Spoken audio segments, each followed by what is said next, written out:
Nós vamos conversar agora com o Dr. Eduardo Sprins, ele que é médico, infectologista e chefe do setor de infectologia do Hospital de Clínicas. Dr. Eduardo, em primeiro lugar, gostaria de lhe agradecer a participação, que o senhor aceitou esse convite nesse momento tão difícil que nós vivemos, para participar aqui do nosso Atualidades Pampa. Bom, a gente percebe na sociedade uma divisão clara, aqueles que são a favor de um isolamento horizontal e aqueles que são a favor de um isolamento vertical. Na sua avaliação, o que é melhor neste momento para o nosso país? Com todo respeito, existe o que é o certo. Não existe um lado ou um outro.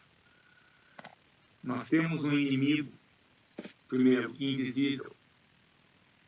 Nós não estamos preparados para ele. Nós não temos anticorpos contra ele. Nós não sabemos muita coisa sobre ele. Nós somos muito ignorantes com relação a esse vírus. Não existe lado de nenhuma coisa.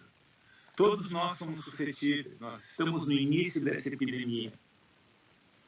Se a gente for expor as pessoas, a gente vai colocar um exército de jovens na rua. A gente não sabe quantos deles serão. A gente sabe que muitos terão doença e doença grave.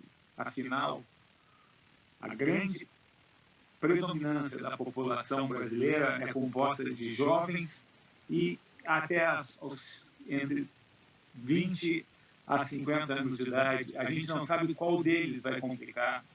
E se o exército todo for à rua, logo, logo, todas as UTIs e os leitos de hospital estarão ocupados.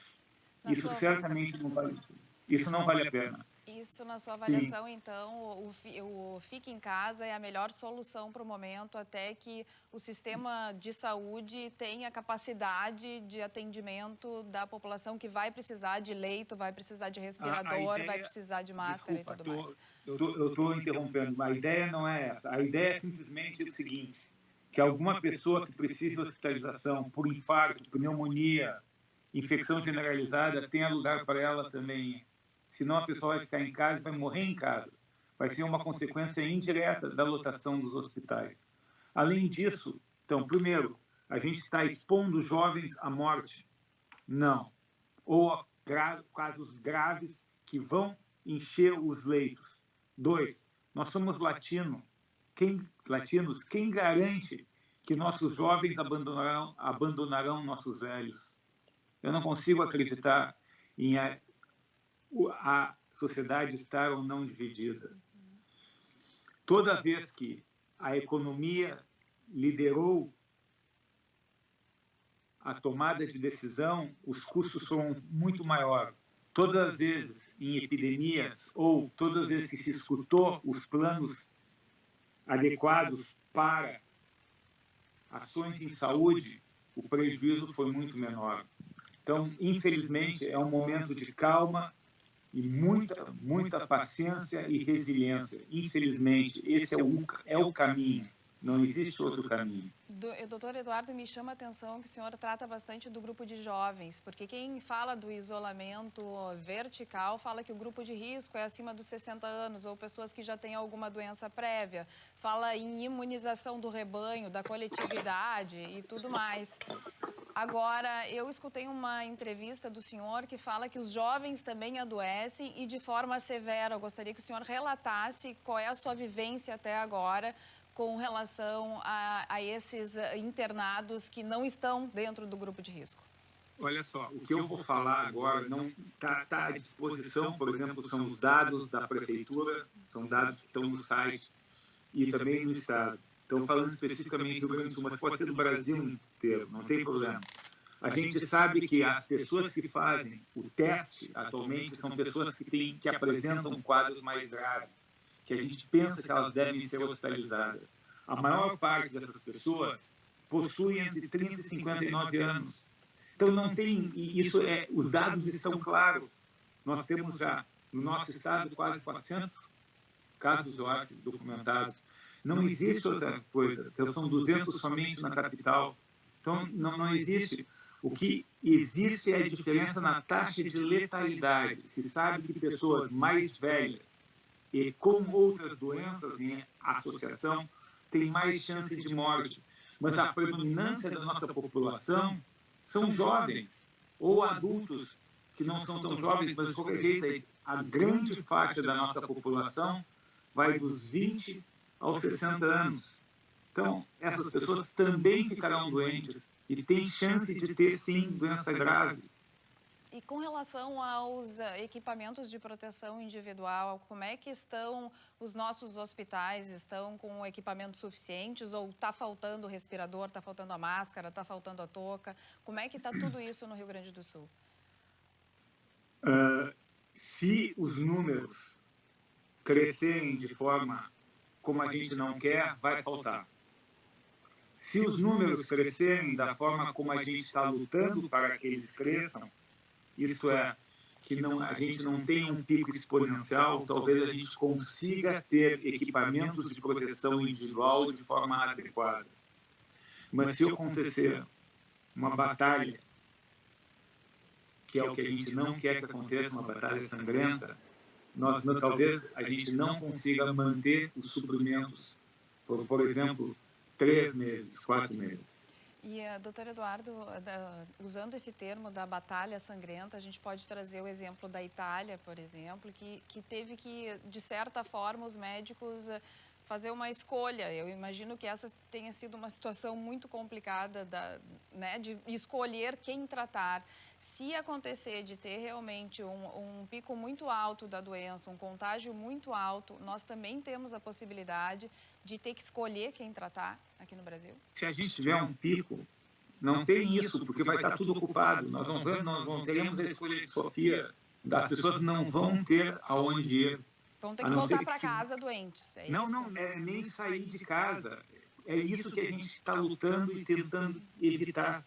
Não sei se teremos êxito. As pessoas não terão onde ir. Vai ter que ser montado hospitais de campanha, porque as pessoas não terão onde ir. Então, num cenário otimista, os danos já serão gigantescos.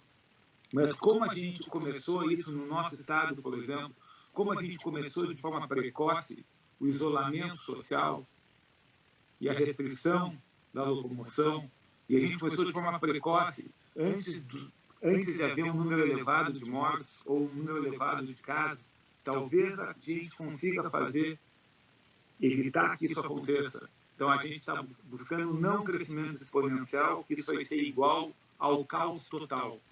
Vai ser igual ou até pior do que Itália, Espanha, a França vai ficar ruim. Estados Unidos. A Inglaterra ficará ruim. Os Estados Unidos têm diversos epicentros, certamente eles também não vão ficar muito bons. A gente, ao contrário de São Paulo, nós começamos nosso, entre aspas, isolamento social mais precoce, 2 semanas antes, de acordo com o crescimento da epidemia. Talvez aqui a gente consiga frear um pouco a progressão da doença. O New England Journal, que é um periódico científico muito conceituado dentro do meio médico, fala num período de isolamento de 10 semanas para realmente achatar essa curva. O senhor concorda com essas 10 semanas? Acha que isso pode acontecer? Tem condições de se fazer dentro do Rio Grande do Sul e do Brasil? Nos próximos dias a gente vai saber disso.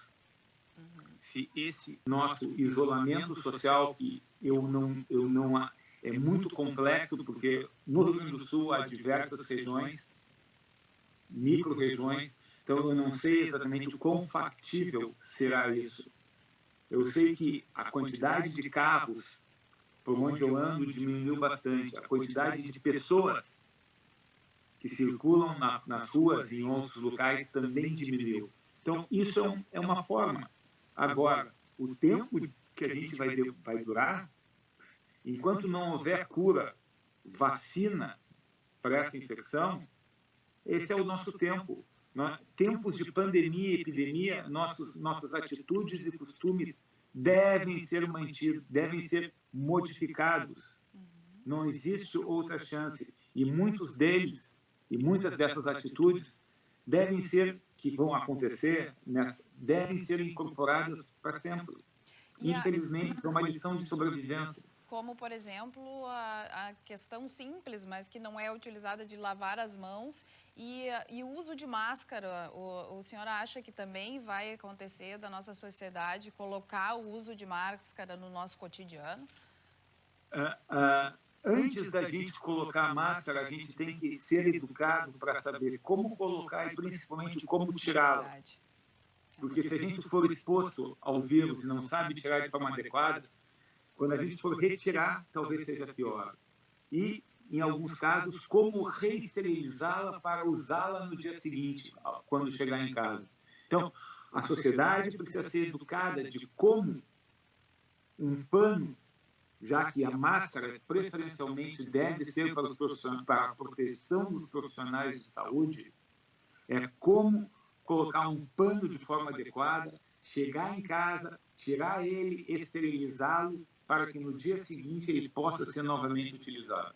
E com relação à hidroxicloroquina, ela já está sendo empregada aqui nos casos no Rio Grande do Sul? Parece a solução da questão, não, mas a gente precisa então, avisar a população. Existe uma nota técnica do Ministério da Saúde que a hidroxicloroquina pode ser usada de modo compassivo, ou seja, por compaixão, em pessoas com quadros mais graves da infecção pelo coronavírus. Existem estudos em andamento no Brasil que também vão avaliar se vale mais a pena com ou sem hidroxicloroquina. Então, essa pergunta a gente não tem.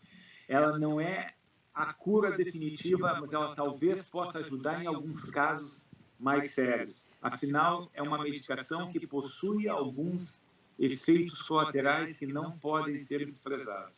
Doutor Eduardo, para a gente finalizar, qual é a sua mensagem final aqui para o público do Atualidades Pampa?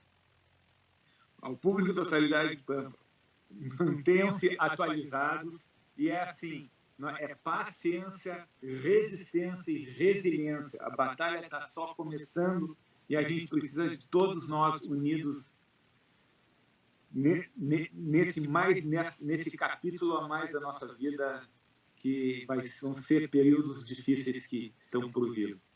Obrigada, doutor Eduardo, pela participação e boa sorte, sucesso para vocês aí da linha de frente. Boa a todos nós.